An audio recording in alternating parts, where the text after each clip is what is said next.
আজি আমি দশম শ্ৰেণীৰ গণিতৰ 1.4 অনুশীলনী দুটামান প্ৰশ্ন সমাধান কৰিম আৰু লগতে আমি উপপাদ্য 1.6 আৰু উপপাদ্য 1.7 বিষয়ে আমি আলোচনা কৰিম। প্ৰথমতে আমি উপপাদ্য 1.6 টো চাওঁ, তাৰ পিছত আমি অনুশীলনীৰ প্ৰশ্নকেইটা চাম সমাধান কৰিবলৈ। উপপাদ্য 1.6 দিয়া আমি পাইছো যে ধৰা হল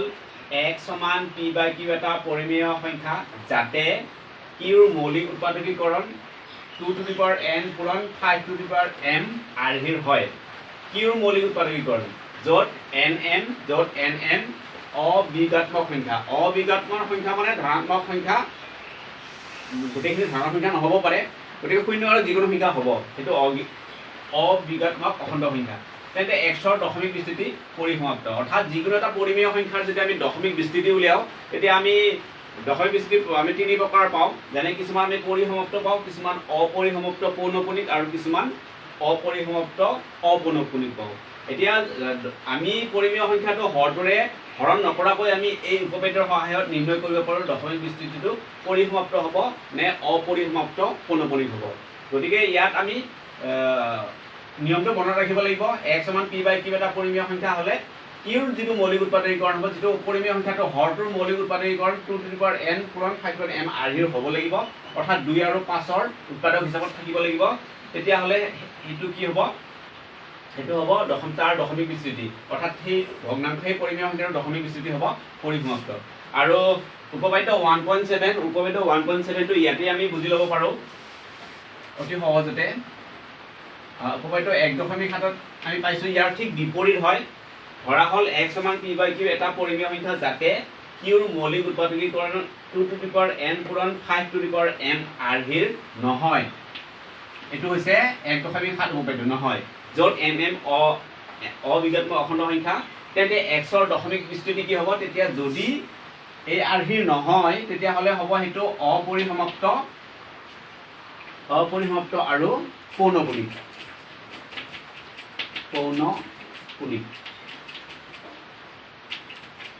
অৰ্থাৎ আমি ইয়াত দশমিক বিস্তৃতি দুটা পাইছোঁ উপপাদ্যৰ সহায়ত। যদি 2 to the power n মৌলিক উৎপাদকীকৰণটো হৰটোৰ মৌলিক উৎপাদকীকৰণটো এই আৰ্হিৰ হয় তেতিয়াহ'লে সেইটো দশমিক বিস্তৃতি পৰিসমাপ্ত হ'ব, আৰু যদি হৰটোৰ মৌলিক উৎপাদকীকৰণটো 2 to the power n 5 to m আৰ্হিৰ নহয় তেতিয়াহ'লে সেইটো অপৰিসমাপ্ত আৰু পৌনঃপুনিক হ'ব। এই আৰ্হিৰ হ'লে পৰিসমাপ্ত হ'ব, এই আৰ্হিৰ নহ'লে অপৰিসমাপ্ত পৌনঃপুনিক হ'ব। এতিয়া আমি 1.4 প্ৰশ্নকেইটা সমাধান কৰিবলৈ যাওঁ। তাৰ আগতে আমি আৰু এটা কথা মনত ৰাখিব লাগিব, যিকোনো পৰিমেয় সংখ্যাৰ কিন্তু দশমিক বিস্তৃতি কি পাম, আমি তিনিটা পাম। পৰিসমাপ্ত পাম, পৰিসমাপ্ত 2 নম্বৰ, অপৰিসমাপ্ত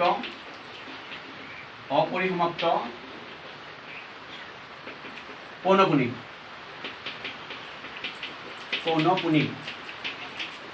ঠিক তেনেকৈ আৰু এটা দশমিক বিস্তৃতি আছে, সেইটো আমি উপপাদ্যত নাই, সেইটো আমি দৰকাৰ নাই, সেইটো আছিলে অপৰিসমাপ্ত অপৌনঃপুনিক। সেইটো কিন্তু আমি উপপাদ্যৰ সহায়ত নোৱাৰোঁ, এই দুটা উপপাদ্যৰ সহায়ত নোৱাৰোঁ, গতিকে সেইটো আমাক এতিয়া দৰকাৰ নাই। দশমিক বিস্তৃতি পৰিমেয় সংখ্যাৰ দশমিক বিস্তৃতি তিনি প্ৰকাৰৰ পৰিসমাপ্ত হ'ব, কিছুমান অপৰিসমাপ্ত পৌনঃপুনিক আৰু কিছুমান হ'ব অপৰিসমাপ্ত অপৌনঃপুনিক হ'ব। সেইটো আমাক এই চেপ্টাৰটোত প্ৰয়োজন নাই। যি কি নহওক, এতিয়া আমি 1.4 অনুশীলনীৰ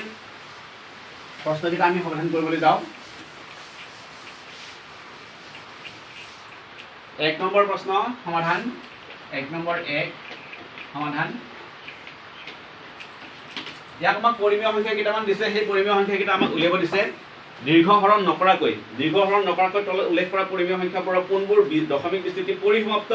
আৰু কোনবোৰ নিৰৱধি পৌনঃপুনিক, অৰ্থাৎ অপৰিসমাপ্ত পৌনঃপুনিক দশমিক বিস্তৃতি থাকিব বৰ্ণনা কৰা। এতিয়া 1 নম্বৰ দিয়া আছে আমাক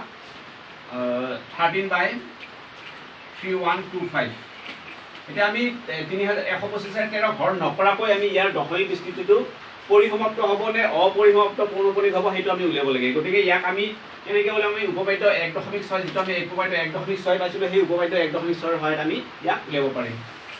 গতিকে প্ৰথমতে আমি হৰটোৰ উলিয়াই লওঁ। গতিকে আমি প্ৰথমতে হৰ 3125ৰ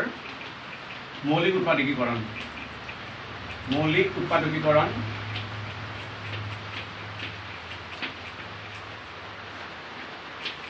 কৰি পাওঁ। এতিয়া আমি 3125ৰ মৌলিক উৎপাদকীকৰণ কৰি পাওঁ, মানে মৌলিক সংখ্যাৰ হৰণ কৰিব লাগিব। মৌলিক সংখ্যা আমি হৰণ কৰি চাওঁ 3125 আমি জানো এইটো অযুগ্ম সংখ্যা 2ৰে হৰণ নাযায় তথাপি 3ৰে হৰণ নাযায় গতিকে আমি 5ৰে হৰণ কৰিব পাৰিম 5ৰে হৰণ কৰিলে হ'ব 5 6 গুণ 30 5 দুগুণ 10 5 5 গুণ 25 ঠিক তেনেকৈ 5ৰে হৰণ কৰোঁ 5 6 গুণ 5 5 দুগুণ 10 5 5 25 5ৰে হৰণ কৰিলে 25 5 গুণ 125 হয় ঠিক তেনেকৈ 5ৰে হৰণ কৰিলে 5 5 গুণ 25 অৰ্থাৎ আমি 1 2 3 4 5 5 টা পাইছোঁ ইয়াক আমি লিখিব পাৰোঁ 5 × 5 5 × 5 × 5 × 5 × 5 1 2 3 4 5 অৰ্থাৎ ইয়াক আমি লিখিব পাৰোঁ 5 × 5 আৰু ইয়াৰ লগত আমি কি লিখিব পাৰোঁ যেটো আমাৰ উপপাদ্যটো আছিল কি হ'ব লাগে 2 to the power n * 5 to the power m আৰ্হিৰ হয় গতিকে এইটো 5 টু দি পাৱাৰ m পাইছোঁ আমি 2 টু দি পাৱাৰ n অৰ্থাৎ আমি 2 টু দি পাৱাৰ 0 লিখিব পাৰোঁ কিয় লিখিব পাৰোঁ কাৰণ 2 টু দি পাৱাৰ 0 মানে হৈছে 1 অৰ্থাৎ এইটো আমি এনেকৈ বুজি ল'লে হ'ল এইটো যদি আমি এনেকৈ লিখিব পাৰোঁ 5 টু দি পাৱাৰ m ৰ লগত আমি যিকোনো সংখ্যা এটা s পূৰণ কৰিব পাৰোঁ আমি উপপাদ্যটোৰ লগত মিলাবলৈ গৈ আছোঁ গতিকে 1 ৰ ঠাইত আমি কি লিখিব পাৰোঁ 2 টু দি পাৱাৰ 0 লিখিব পাৰোঁ ইয়াত লিখি দিলোঁ যিহেতু 2 টু দি পাৱাৰ 0 = 1 হয় গতিকে এইটো কি হৈ গ'ল এতেকে 13 বাই যেটো আমাৰ প্ৰশ্ন দিয়া আছিল 13 বাই গতিকে হৰৰ মৌলিক এতেকে হৰৰ মৌলিক উৎপাদকীকৰণ কৰণটো কি আৰ্হি এইটো আৰ্হিৰ হয় নহয় এটা 2 to the power n * 5 to the power m আৰ্হিৰ হয় গতিকে নিৰিখে এতেকে লিখিব পাৰোঁ আমি এই তলত এতেকে 13/3125 দশমিক বিস্তৃতি আমাৰ কি আছিলে যদি এই আৰ্হিৰ হয়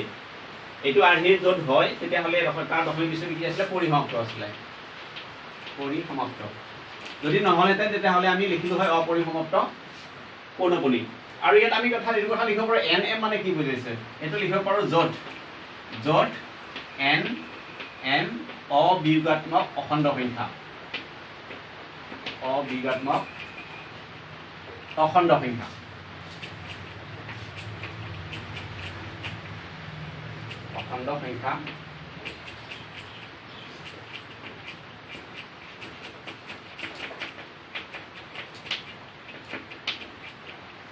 গতিকে আমি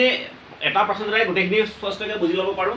আমি প্ৰথমতে যিটো হৰ থাকিব পৰিব সংখ্যাটো হৰটোৰ মৌলিক উৎপাদকীকৰণ কৰি ল'ব লাগিব মৌলিক উৎপাদকীকৰণটো যদি 2 টু দি পাৱাৰ 5 আৰু 2 ৰ উৎপাদকীকৰণ কৰিব পাৰি অৰ্থাৎ এই আৰ্হিৰ হয় তেতিয়াহ'লে সেইটো পৰিসমাপ্ত হ'ব আৰু নহ'লে সেইটো অপৰিসমাপ্ত পৌনঃপুনিক হ'ব এতিয়া আমি আৰু এটা বা দুটা কৰি চাওঁ 2 নম্বৰটো কৰি চাওঁ 2 নম্বৰটো দিয়া আছে কথাখিনি একেধৰণে লিখিব লাগিব 2 নম্বৰত দিয়া আছে 8/17 দিয়া আছে গতিকে 8 ৰ মৌলিক উৎপাদকীকৰণটো উলিয়াব লাগিব গতিকে হৰৰ মৌলিক উৎপাদকীকৰণ বুলি ক'লে এতিয়া হৰটো আছে 8 গতিকে আমি 8 ৰ মৌলিক উৎপাদকীকৰণ কৰি ল'ব লাগিব 8 ৰ মৌলিক উৎপাদকীকৰণ কিমান হ'ব 8 ৰ আমি মুখে মুখে কৰিব পাৰোঁ 8 ৰ উৎপাদক কৰিব লাগিলে আমি লিখিব পাৰোঁ 2 * 2 * 2 গতিকে আমি 2 পালোঁ 3টা 2 কিউব ইয়াৰ লগত ঠিক তেনেকৈ আমি 5 টু দি পাৱাৰ 0 লিখিব পাৰোঁ কিয় লিখিব পাৰোঁ কাৰণ 5 টু দি পাৱাৰ 0 = 1 এইটো আমি কি বাৰে বাৰে লিখি আছোঁ কিহৰ কাৰণে যেতিয়া আমাক 1 লগা হ'ব তেতিয়াহ'লে 5 টু দি পাৱাৰ 0 লাগিলে 5 টু দি পাৱাৰ 0 লিখিব পাৰোঁ 2 টু দি পাৱাৰ 0 লাগিলে 2 টু দি পাৱাৰ 0 লিখিব পাৰোঁ কাৰণ আমাৰ উপপাদ্যটোৰ আৰ্হিৰ লগত মিলিব লাগিব গতিকে আমি এতিয়া লিখিব পাৰোঁ এইটো মচি দি ইয়াত নালাগে এইটো যদি কাৰোবাৰ হৰণ কৰাৰ অসুবিধা আছে এইটো আমি হৰণ কৰি চাব পাৰোঁ 2 * 4 * 8 2 * 2 = 4 গতিকে আমি লিখিব পাৰোঁ এতেকে হৰৰ মৌলিক উৎপাদকীকৰণ আৰ্হিটো উৎপাদনটো 2 to the power m 5 to the power m আৰ্হিৰ হয় য'ত n m অবিয়োগাত্মক অখণ্ড সংখ্যা এতেকে আমি লিখিব পাৰোঁ 8/17 অৰ্থাৎ 17/8 দশমিক বিস্তৃতি পৰিসমাপ্ত গতিকে আমাৰ 1 নম্বৰ আৰু 2 নম্বৰ প্ৰশ্নৰ এনসাৰটো একেই হ'ব আমি আৰু এটা কৰি চাওঁ 3 নম্বৰটো কৰি চাওঁ এটা অপৰিসমাপ্ত ওলোৱাৰ পিছত আমি নেক্সট প্ৰশ্নলৈ গুচি যাম নেক্সট প্ৰশ্নটো দিয়া আছে 64/455 455 64/455 গতিকে আমি প্ৰথমতে হৰটোৰ মৌলিক উৎপাদকীকৰণ কৰি ল'ব লাগিব 455 ৰ আমি মৌলিক উৎপাদকীকৰণ কৰি চাম 455 গতিকে ইয়াতে আমি হৰণ কৰি চাওঁ 455 ৰ আমি 5 ৰে হৰণ কৰিব পাৰিম 5 × 9 = 45 5 × 5 আৰু 7 × 91 গতিকে ইয়াতে আমি পালোঁ 7 × 7 × 13 অৰ্থাৎ এটা আমি লিখিব পাৰো 7 স্কয়াৰ ইনটু 13 এতিয়া ইয়াক আমি কি কৰিব নোৱাৰো 2 to the power n into 5 to the power m আৰহিৰ বনাই ল'ব নোৱাৰো কাৰণ ইয়াত 7 আছে 13 আছে 2 5 কোনো এটাও নাই গতিকে আমি কি লিখিম এটাকে হৰৰ মৌলিক উৎপাদকীকৰণটো 2 to the power m into 5 to the power m আৰহিৰ নহয় এবাৰ আমি নহয় বুলি লিখিম নহয় য'ত nm অবিঘাত্মক অখণ্ড সংখ্যা এটাকে আমি লিখিব পাৰো এটাকে 64 divided by 455 হৰ দশমিক বিস্তৃতি অপৰিসমাপ্ত পৌনঃপুনিক হ'ব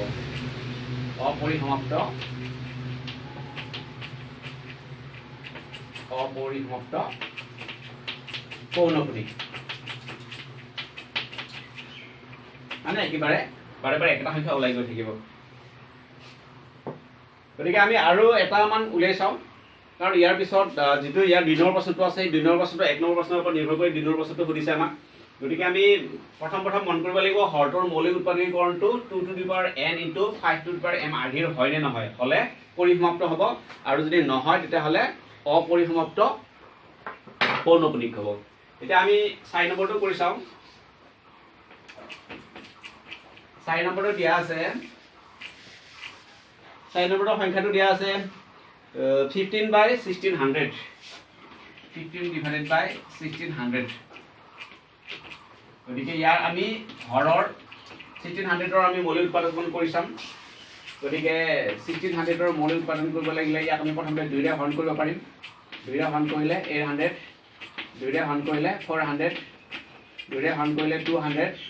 2 ৰে হৰণ কৰিলে 100 ঠিক তেনেকৈ 2 ৰে হৰণ কৰিলে 50 2 ৰে হৰণ কৰিলে 25 2 ৰে হৰণ কৰিলে 5 ৰে হৰণ কৰিলে 5 into 5 অৰ্থাৎ 2 পালো 1 2 3 4 5 6 6টা পালো আমি গতিকে আমি ইয়াত লিখিব পাৰো 1600 into 2 to the power 6 into 5 to the power 5 square গতিকে এটো সম্পূৰ্ণ হৈ গল আমাৰ এটো আৰহিৰ হৈ গল আমি এটো পৰিসমাপ্তই হ'ব গতিকে আমি লিখিব পাৰো হৰৰ মৌলিক উৎপাদকীকৰণটো 2 to the power n 5 to m আৰহিৰ হয় য'ত nm অবিঘাত্মক অখণ্ড সংখ্যা গতিকে আমি লিখিব পাৰো 15 by 1600 ৰ দশমিক বিস্তৃতি পৰিসমাপ্ত হ'ব পৰিসমাপ্ত কাৰণটো ভুল হৈ গৈছিলে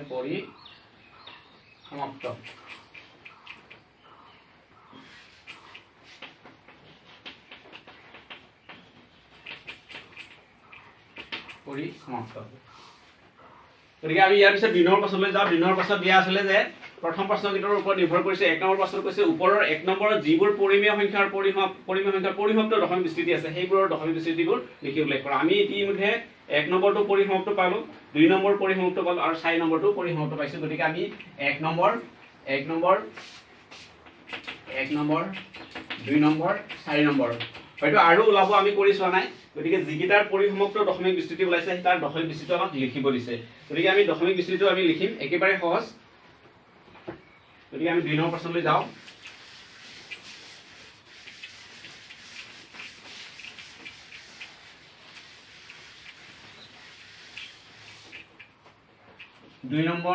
এটা 2 নম্বৰ আমি কৰিব যাতে 1 নম্বৰ প্ৰশ্নকেইটা বাছিব লাগিব 1 নম্বৰ একটো যেহেতু আমাৰ দশমিক বিস্তৃতি পৰিসমাপ্ত আছিল গতিকে আমি 1 নম্বৰটো আমি লিখি লওঁ 1 নম্বৰ প্ৰশ্নটো আছিলে 13 by 3125 গতিকে আমি এই প্ৰথমতে ইয়াৰ মৌলিক উৎপাদকীকৰণটো কৰি লওঁ ইয়াৰ মৌলিক উৎপাদন কৰি লওঁ 3125 হক আমি মৌলিক উৎপাদন কৰিম ইয়াৰ মৌলিক উৎপাদন কৰি আগৰ হৰণটো কৰিব লাগিব আমি 3125 5 ৰে হৰণ কৰিম 5 6 গুণ 30 আগতে হৰণ কৰিছে গতিকে আমি এটো আৰু বুজাই নাথাকিলে হ'ব 5 ৰে হৰণ কৰিলে 25 5 ৰে হৰণ কৰিলে 5 5 গুণ 25 অৰ্থাৎ 5 to the power 5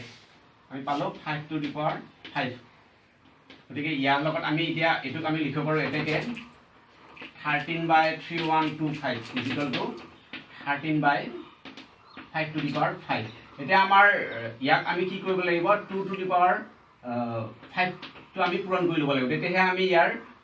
যেটো আৰহি আছিল সেই আৰহিৰ লগত আমি মিলাব পাৰিম যেটো আৰহি আছিল গতিকে আমাৰ 5 to the power টো আছে 2 to the power টো আনিছো আৰু ইয়াত যেটো ঘাত থাকে সূচক থাকে সেই একেটা সূচক ল'লে হ'লে তেতিয়াহ'লে সহজ হ'ব আৰু এইটো এটা পৰিমেয় সংখ্যা আছিলে হৰ আৰু লগৰ লগত আমি উভয় লগত সমান সংখ্যা পূৰণ কৰিলেহে পৰিমেয় সংখ্যাটো সমান থাকিব গতিকে তলত যদি এইটো 2^5 পূৰণ কৰিব লগা হৈছে ওপৰটো সেইটো পূৰণ কৰিব লাগিব অৰ্থাৎ এইটো হ'ব এতিয়া এইটো আমি এনেকৈ লিখিব পাৰোঁ 5 × 2 যেহেতু ইয়াৰ ঘাতটো সমান এইটো সূচকৰ বৃদ্ধি আছিলে 5 × 2 হোল টু দি পাৱাৰ 5 ঠিক তেনেকৈ এইটো আমি লিখিব পাৰোঁ 13 × 2 5টা পূৰণ কৰিলে কি হয় 2 5টা পূৰণ কৰিলে হ'ব 32 2 × 2 × 2 × 2 × 2 × 2 1 2 3 4 5 2 4 গুণ 8 গুণ 16 গুণ 32 অৰ্থাৎ 32 এতিয়া আমি এইটো লিখিব পাৰোঁ 5 2 10 10 টু দি পাৱাৰ 5 আৰু ইয়াত আমি পূৰণ কৰি চাওঁ 32 × 13 এইটো মুখে মুখে পূৰণ কৰোঁ আমি 13 2 26 13 3 39 40 41 416 হ'ব গতিকে ইয়াত আমি যদি এতিয়া বিচিত্ৰ ৰূপত লিখো 10 টু দি পাৱাৰ 5 লিখিব লাগিব 1 2 3 4 5 10টা 5 পূৰণ কৰিলে ইমান হ'ব আৰু এইটো সংখ্যাটো হ'ব 416 ইয়াত দশমিক বস্তুটি ইয়াৰ দশমিক পদত প্ৰকাশ কৰিবৰ কাৰণে খুবেই সহজ হ'ব ইয়াৰ দহৰ গুণিতক কেইবাটা 5টা আছে গতিকে দুটা লিখো আমি 3টাৰ আগত দশমিকটো বহাই দিলে আমাৰ দশমিক বস্তুটি হৈ যাব 5টাৰ আগত দশমিক বস্তুটি বহালে হ'ব 1 2 3 4 5 5টা আছে দহৰ গুণিতক গতিকে ইয়াৰ দশমিক বস্তুটি হ'ব 416 1 2 3 আৰু দুটা লাগিব আমাক গতিকে সেইটো আমি নিজে দি লওঁ এই 5টা দশমিক বস্তুটি হৈ গ'ল গতিকে আমি প্ৰথমতে ইয়াৰ মৌলিক উৎপাদকীকৰণটো কৰি ল'ব লাগিব কৰি লোৱাৰ পিছত আমি তাৰ লগত 2 to the power n × 5 to the power n আৰ্ধেৰ কৰি মিলাই ল'ব লাগিব সমান কৰি ল'লে আমাৰ ঘাতটো উলিয়াবলৈ সহজ হ'ব গতিকে আমি 5 টু দি পাৱাৰ 5 পালোঁ গতিকে ইয়াৰ লগত 2 টু দি পাৱাৰ 5 পূৰণ কৰি ল'লোঁ উভয়ৰ লগত পূৰণ কৰিব লাগিব হৰৰ লগত তেতিয়াহ'লে সেইটো সমান থাকিব তাৰপিছত পূৰণ কৰোঁতে আমি এইখিনি পালোঁ অৰ্থাৎ ইমান আমি পালোঁ 1 লাখ 416 বাই দহৰ গুণিতক 5টা পালোঁ গতিকে 1 2 3 4 5টা আছে 10 5টা পূৰণফল আছে গতিকে 5টা অংকৰ আগত দশমিক হ'ব সেইটো আমি লিখিলোঁ 1 2 3 আৰু নাছিলে কাৰণে দুটা শূন্য বঢ়াই দিলোঁ 4 5 এইটো ইয়াৰ দশমিক বৃষ্টি হ'ল অৰ্থাৎ এইটোৰ আমি পাইছিলোঁ যে ইয়াৰ দশমিক বৃষ্টি পৰিসমাপ্ত আছিলে গতিকে এইটো দশমিক বৃষ্টি পৰিসমাপ্ত হৈ গ'ল ঠিক একেদৰে আমি 2 নম্বৰটো আমি পাইছিলোঁ যে দশমিক বৃষ্টিটো পৰিসমাপ্ত পাইছিলোঁ দশমিক বৃষ্টি 2 নম্বৰ 2টো কৰিব লাগিলে 1 নম্বৰ 2 লৈ যাব লাগিব 1 নম্বৰ 2টো দিয়া আছিলে 17/8 আছিলে এইটো উলিয়াব লাগিব গতিকে আমি প্ৰথমতে 8ৰ উৎপাদক উলিয়াই ল'ব লাগিব 8ৰ মৌলিক উৎপাদক উলিয়াব লাগিলে 2 কিউব হ'ব 2 3টা পূৰণফল হ'ব এতিয়া কৰি চাওঁ সেইটো আমি আগতে এবাৰ উলিয়াইছোঁ অৰ্থাৎ 8ৰ যদি মৌলিক উৎপাদকন কৰিব লাগে 2 2 2 4 2 2 2 4 গুণা 2 2 4 এতিয়া ইয়াক আমি কেনেকৈ লিখিম এই ধৰণে লিখিব লাগিলে আমি আমাক যিটো দিয়া আছিলে 17/8 অৰ্থাৎ 8ৰ ঠাইত আমি লিখিলোঁ 2 কিউব এটা আছে 17 এটা ইয়াৰ লগত আমি কি পূৰণ কৰিম 5 কিউব পূৰণ কৰিম ইয়াৰ লগত তলৰ লগত কৰাৰ কাৰণে হৰৰ কাৰণে লগৰ লগতো আমি পূৰণ কৰিম 5 কিউব এইটো সমান ৰাখিবৰ কাৰণে এতিয়া আমি আগতে আমি লিখিব পাৰোঁ 2 × 5 এইটো সূচকৰ বিধিমতে আমি লিখিব পাৰোঁ 2 × 5 টু দি 5 হোল কিউব তাৰপিছত এইটো আমি পূৰণ কৰিম 17 × 5 কিউব মানে 125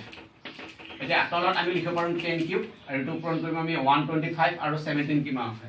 125 × 17 7 5 35 14 3 17 7 গুণ 7 এতিয়া 8 ঠিক তেনেকৈ 5 গুণ 5 2 গুণ 2 1 গুণ 1 5 7 5 12 8 2 1 2 2125 2125 গতিকে ইয়াৰ দশমিক বৃষ্টি কি হ'ব 10 কিউব মানে 1000 হয় তাৰপিছত 2125 ইয়াৰ দশমিকত হৰণ কৰিলে হ'ব 3টা অংকৰ আগত দশমিক বহালে হ'ব 2.125 গতিকে এইদৰে আমি বাকী প্ৰশ্নকেইটা অতি সহজতে কৰিব পাৰোঁ বাকী প্ৰশ্নকেইটা হোমৱৰ্ক থাকিলে ধন্যবাদ